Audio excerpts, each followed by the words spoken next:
Company ने पढ़ाने के लिए कॉन्ट्रैक्ट साइन कराया था। पर गवर्नमेंट क्या कर रही है, बड़े-बड़े अधिकारियों का साइन रहता है उस पे, आपको ये काम करना होगा।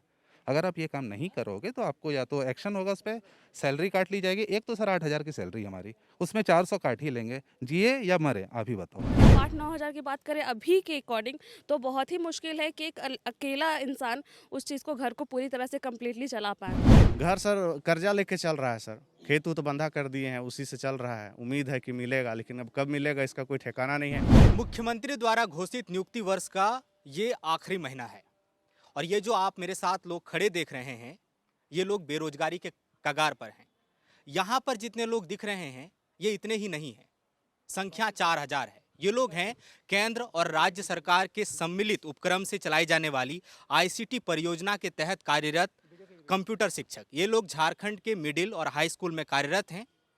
ये लोग आज शिक्षा मंत्री जगन्नाथ महतो से मुलाकात करने आए थे। इनकी प्रॉब्लम्स क्या है, समस्या क्या है, इस बारे में हम लोग बात करेंगे और बेहतर तरीके से समझ पाएंगे कि ये लोग क्या चाहते हैं, क्या समस्या है। सर हम लोग सबसे पहले तो ये बताना चाहूँगा सर कि सर से हम लोग अपॉइंटमेंट लिए थे और मुलाकात करने दिया गया और सर से जो बात हुई वो सकारात्मक रहा।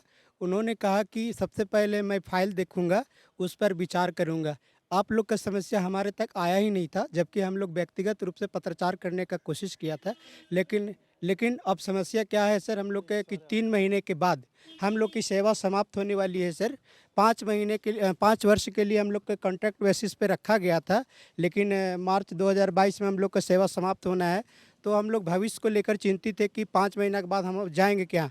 हमारी सरकार घोषणा करके आई थी कि हम बेरोजगार नहीं होने देंगे, रोजगार मुहैया करवाएंगे। तो सर बोले हैं कि फाइल देखने के बाद हम कराएंगे। दूसरी बात था कि हम लोग का जो अलग अलग कंपनियां काम करती है, जो हम लोग का भुगतान वेतनमान मिलता है, किसी को 8,000 मिलता है, किसी को 7,000 मिलता है, कोई कंपनियां 20,000 पेमेंट करती है, जबकि और लोगों की अपेक्षा हम लोग से मिसलेनियस शैक्षणिक कार्य के अलावा गैर शैक्षणिक कार्य भी कराया जाता था। तो इन सारी मुद्दों पर बात हुई है और सर सकारात्मक कहा है उन्होंने कि फाइल देखने पे आप लोग विचार करेंगे और कंपनियां हटाएंगी नहीं, इन्होंने आश्वासन दिया सर। Thank you. गैर शैक्षणिक कार्य की बात हो रही है, आप लोग कंप्यूटर टीचर हैं, काम आप लोगों का है बच्चों को कंप्यूटर सिखाना। गैर शैक्षणिक कार्य में किस तरह के काम करने पड़े। हमारा जो रोल होता है वो एक कोऑर्डिनेटर का रोल होता है। मतलब टीचर के साथ साथ हमें जो सब्जेक्ट टीचर होते हैं उनको भी सपोर्ट करना होता है। जैसे उनका जो सब्जेक्ट होता है, मान लीजिए हिंदी इंग्लिश जो है, उनसे रिलेटेड कंटेंट होते हैं हमारे लैब में, उनको ऑपरेट करने में हमें हेल्प करना होता है। साथ ही आज के टाइम पे क्या है कि सारा कुछ मॉडर्नाइज हो गया है, ऑनलाइन होता है। तो स्कॉलरशिप से लेके आपका ई विद्या वाहिनी हो गया, यूनिफॉर्म का लिस्ट में, मतलब जो भी वर्क होता है EMIS का, वो सारा हम ही लोग करते हैं। बच्चे का रजिस्ट्रेशन हो गया, मान लीजिए जो क्लर्क ऑफलाइन जो काम करते थे वो हमें सारा ऑनलाइन करना पड़ता है। तो जो हम टीचिंग के साथ साथ ये सारा वर्क को भी करते हैं। आप लोग जितना काम कर रहे हैं, आप लोगों को लग रहा है उसकी सही कीमत सही वक्त पर मिल रही है। जी, हम लोगों को कीमत तो सही नहीं मिल रही है। अदर टीचर को जिस प्रकार मिलती है वेतन, उस प्रकार से हम लोग को वेतन नहीं मिल रही है। इसलिए हम लोग को बहुत कम मिलती है। हाँ, समय पे वेतन मिल जाती है। कुछ कुछ कंपनियां ऐसे हैं कि बहुत लेट पे पेमेंट करती है। इस परियोजना के तहत कितनी कंपनियां हैं और आप लोग किस कंपनी के तहत काम कर रहे हैं। इस परियोजना के तहत अभी हमारे पास लीड कर रही है 4 से 5 कंपनियाँ। अभी हम एक्स्ट्रा मार्क्स कंपनी से हैं। किस तरह की प्रॉब्लम है, सैलरी को लेके या वर्क कल्चर को लेके। सर सबसे पहली बात ये है कि जो परमानेंट टीचर हैं और जो हम लोग हैं, इनमें बहुत फ़र्क है, जाहिर सी बात है।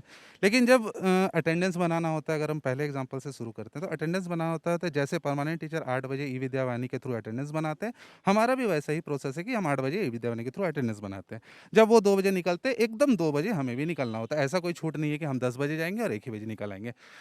इस तरह से काम होता है। क्लर्क जो काम करते हैं या जिस तरह का हैवी काम होता है, एसडीएमएस हो गया, एमआईएस को अपडेट करना हो गया, जो भी रजिस्ट्रेशन वगैरह हो गया, सारा ये एक हैवी काम है सर, टाइम लगता है इसमें।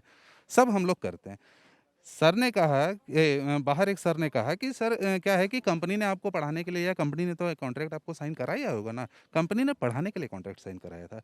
पर गवर्नमेंट क्या कर रही है, बड़े-बड़े अधिकारियों का साइन रहता है उस पे, आपको ये काम करना होगा। अगर आप ये काम नहीं करोगे तो आपको या तो एक्शन होगा उस पे, सैलरी काट ली जाएगी। एक तो सर 8,000 की सैलरी हमारी, उसमें 400 काट ही लेंगे। जिए या मरे, आप ही बताओ, ठीक है? दूसरी बात, जो काम आता है वो हम करते हैं, ईमानदारी से करते हैं, टाइम पे करते हैं। प्रेशर भी रहता है, डर भी रहता है, क्योंकि हम लोग हैं भी नहीं परमानेंट भाई, जो जैसा बोला जाता है हम लोग करते हैं उस चीज़ को। क्लर्क का काम हो गया, टाइमली आना जाना हो गया, उसके बाद बच्चों को पढ़ाना हो गया, कंप्यूटर जो 10 और 11 कंप्यूटर दिया गया उसको ऑपरेट करना हो गया, उसको पूरे तरह से कंडीशन में रखने का काम हो गया। एक भी कंप्यूटर, एक भी माउस कट गया, फट गया, टूट गया, कंप्लीट क्लेम आता है इंस्ट्रक्टर पे, कंप्यूटर टीचर पे, ठीक है। ये अच्छा आपकी जिम्मेदारी। ये बिल्कुल मेरी जिम्मेदारी है। एक पर्दा टूट गया, हमारी जिम्मेदारी है कि नहीं? ये जो भी हुआ हमारी जिम्मेदारी, वो सब चीज़ ध्यान रखना पड़ता है। तीसरी बात या चौथी बात जहाँ पे भी हैं हम अभी, ज़रूरी नहीं है कि हर टीचर जो है उनके घर से स्कूल 2 ही किलोमीटर पे हो, ठीक है। जैसे मेरा स्कूल वो 22 किलोमीटर पे हो सकता है, सर का स्कूल इस तरह है जो बहुत लोग यानी 45 किलोमीटर, 50 किलोमीटर पे। तेल का दाम और बस का भाड़ा सबको पता है, ठीक है। तो हमें आप बताइए, 8,000 में 3 से 3,500 हमारा तेल और बस का भाड़ा जा रहा है। उसके बाद हम घर देखें, थोड़ा बहुत रास्ते में भूख लग जाए तो खाएं, या क्या क्या करें उस चीज़ में। और लेकिन काम आपको मैंने गिनाया, ये 4 से 5 काम है, ये हमसे कंटिन्यू करवाया जा रहा है। ऐसा कोई बात नहीं है कि ठीक है भैया तुमने 2 महीने ये काम किया, अब तुम 2 महीने आराम करो, ऐसा कोई सीन नहीं। अटेंडेंस टाइमली चल रहा है, क्योंकि आप उसमें भेदभाव नहीं कर सकते। आप एक्स्ट्रा मार्क्स में ई विद्या वाहिनी में है, हमारा नाम ई विद्या वाहिनी में डाल दिया गया जेपीएससी के थ्रू, तो उसके थ्रू टाइमली वो सारा चीज़ हो जाए, तो हम उसमें कुछ ऐसे छूट भी नहीं है कोई, सब कुछ वही है। काम हम नहीं छोड़ सकते, काम हमें टाइटली करवाया जाता है, प्रेशर रहता है, एचएम का प्रेशर, ऊपर से प्रेशर। तो हमें काम तो आप देख ही लिए, आपको मैंने बता ही दिया कितना है, दूरी कितनी है, पैसे बच नहीं रहेंगे। आप काम करवाओ, समस्या ये नहीं है कि हमें काम ज़्यादा दिया जा रहा है, अरे आप काम करवाओ। बहुत काम किए हैं, कंप्यूटर के सारे शिक्षक हैं तो कंप्यूटर पढ़े हैं, कोडिंग किया हमने बहुत टाइट चीज़ पढ़ी है, आप काम करवाओ। बस सर, तो यार उसके बदले आप सामने से कुछ तो दो जो हमें लगे कि 30 तारीख को उतरा है तो चलो भाई जी लेंगे इस चीज़ में। वो तो नहीं मिल रहा। आप लोग कार्यरत आप लोग हैं लगभग 5 साल, लगभग 2017 से ही आप लोग हैं। किस तरह की मुश्किलें आप लोग देख रही हैं, और क्या ये पहली बार था जब आप लोग शिक्षा मंत्री से मिली हैं, या पहले भी आप लोगों ने सरकार से वार्ता करने की कोशिश की? इससे पहले भी 2-3 बार हम लोगों ने मिले हैं सर से। और जिस तरह की मुश्किलें की बात है, बहुत सारे टीचर ऐसे हैं जो 50 किलोमीटर दूर से आते हैं, और शायद ट्रांसपोर्टेशन का भी उतना अच्छा से उन लोगों की व्यवस्था नहीं है। किसी को मिलता है तो कोई बैलगाड़ी तक में बैठ कर टीचर जाते हैं पढ़ाने के लिए अंदर स्कूल तक। इसके बावजूद जितना भी स्कूल का सारा काम हो गया, चाहे वो ऑफिस वर्क को लेकर हो गया, चाहे टीचर्स को सपोर्ट करने तक, यहाँ तक कि टीचर्स का जो अपना सब्जेक्ट है उनको मल्टीमीडिया क्लासेस लेना होता है, उसमें भी हम लोग सारा सपोर्ट देते हैं, सब कुछ। और फिर हमारा रजिस्ट्रेशन बच्चों का, अब तो हमको लगता है कि 2017 से ही बच्चों का रजिस्ट्रेशन ऑनलाइन हो गया है। इससे पहले ऑफलाइन था, लेकिन 2017 से ऑनलाइन हो गया है। तब से हम लोग सारा काम ऑनलाइन ही करते आ रहे हैं। और ऑफिस का अब तो हमको लगता है कि डीओ ऑफिस में जितना भी रिपोर्ट जाता है वो सारा का सारा कंप्यूटराइज जाता है, सारा हार्ड कॉपी में जाता है, और जो हम लोग तैयार करके भेजते हैं। क्लर्क हमको वो बस रफ में बना कर दे देते हैं, बाकी हम लोग का काम होता है उसको कंप्यूटर में डालना और फिर वहाँ से उसको फेयर करके निकाल के ऑफिस तक जमा करवाना। अभी जो शिक्षा मंत्री से बातचीत हुई, क्या लगा बातचीत से आप लोगों को? उनकी बातचीत से तो पॉजिटिव रिस्पांस आया है सर। अब देखते हैं कि वो और हम लोग के लिए क्या करते हैं। वो तो बोले हैं कि फ़ाइल देखते हैं, उसके बाद फिर देखेंगे कि क्या कर सकते हैं आप लोगों के लिए। और इतना आश्वासन दिए हैं कि आप लोग के 3 महीने के बाद जो ख़त्म हो रहा है वो हम नहीं होने देंगे, वो गारंटी लिए हैं इस चीज़ का। शिक्षा मंत्री जो बातचीत छन की आ रही है, गुना गणित लगा के, कि सैलरी जो है वो अप्रोक्स 9,000 तक की आ रही है, 8,000 की, ठीक है, 8-9,000 के आसपास। कैसे चल रहा है घर, कैसे चल रहा है परिवार, चल रहा है, एजुकेशन होगी बच्चों की, हेल्थ है? बहुत मुश्किल है सर। अगर आप 8-9 हज़ार की बात करें अभी के अकॉर्डिंग, तो बहुत ही मुश्किल है कि एक अकेला इंसान उस चीज़ को, घर को पूरी तरह से कम्प्लीटली चला पाए। लेकिन हम लोगों के पास दूसरा कोई ऑप्शन है नहीं, हम लोगों को उसी तरह से मेंटेन करके चलना पड़ रहा है। आधी सैलरी तो हम लोग को आने जाने में ही चली जाती है। आधी सैलरी में बच्चों को देखना है, घर देखना है, और भी बहुत सारे आए दिन प्रॉब्लम आते रहते हैं, उन सारी चीज़ों को झेलना है। बहुत ज़्यादा प्रॉब्लम आ रहा है। आप लोग जो अभी मुख्य मांगें आप लोगों की हैं, आप लोगों ने बात रखी, सैलरी को लेके क्या मांग है, और जो कॉन्ट्रैक्ट पे हैं आप लोग आउटसोर्सिंग पे, इसके लिए क्या चाहते हैं? सर, जैसा कि हम लोग की मुख्य मांगे हैं कि जैसा कि 2017 से हम लोग ज्वाइन किए हुए हैं और मार्च के बाद हमारा 22 में ख़त्म हो जाएगी, तो हम लोग जितने भी यहाँ पे करीब 4,000 के जितने भी शिक्षक हैं वो हम लोग जाएंगे कहाँ इसके बाद में। और जहाँ तक सैलरी की बात है तो सैलरी 8-8, 9-9 महीना से कोई कंपनी जो है सो नहीं दे रही है। जैसा कि अभी हम लोग बताया, डिक प्राइवेट लिमिटेड 8 महीना से सैलरी ही नहीं दी है, मार्च के बाद तो पेमेंट ऐसा ही नहीं है। और जाने में घर से काफ़ी दूर हम लोग का डिस्टेंस हो जाता है स्कूल, तो सोचिए 8,000 में 4,000 का, 3,000 का तो पेट्रोल ही जल जा रहा है। तो कल्पना कीजिए कि साल भर हम लोग कैसे सर्वाइव किया, और इस कोरोना काल में तो बहुत दयनीय स्थिति से हम लोग गुजरे हैं। 8,000 में 4,000 3,000 गाड़ी में जा रही है, वो भी 8 महीने से मिला नहीं है। घर कैसे चला?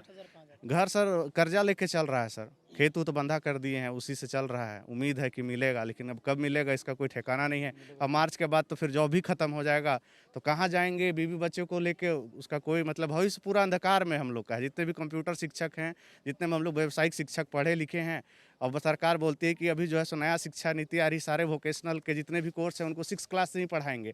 तो पढ़ाएंगे कैसे? पढ़ाने वाले हम शिक्षक कहीं भविष्य अंधकार में, तो हम बच्चों को कैसे उजाला की ओर दिखाएंगे जब उनको हम प्रेरणा ही नहीं दे पाएंगे कि मेरे से मोटिवेट लो। उनको हम सीखने के लिए कुछ बता ही नहीं सकते हैं, क्योंकि हम खुद देख रहे हैं कि अगर इसको हम कंप्यूटर की ओर मोटिवेट करेंगे, भविष्य में जाके ये भी मेरे ही जैसा हो जाएगा। तो हम लोग कैसे प्रेरणा देने के लिए भी हम लोग के अंदर का जो प्रेरणा है, वो जो है सो उम्मीद जो दिया जल रहा है, वो भी अब बुझने के कगार पे है।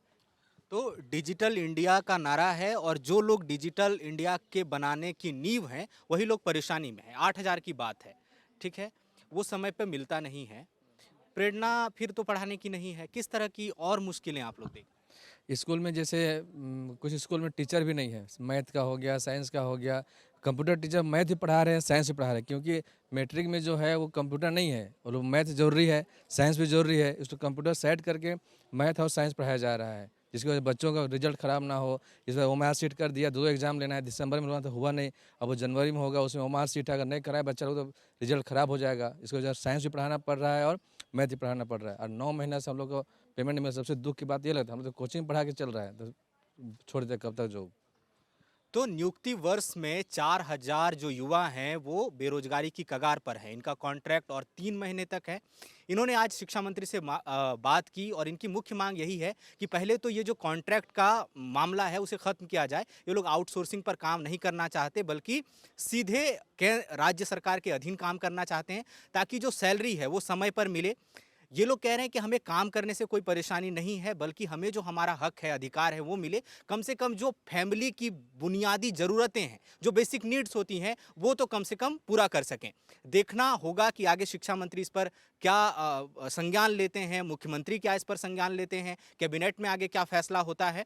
कोई अपडेट मिलता है और बाकी भी रोजगार संबंधी और जो समस्याएं हैं, मुश्किलें हैं, उससे संबंधित चीज़ों का किस तरह से निपटारा होता है, देखने वाली बात होगी। फिलहाल वक्त है इजाजत लेने का। सहयोगी अमित के साथ मैं Suraj, the follow up, Ranchi. thefollowup.in. Like, share and subscribe. www.thefollowup.in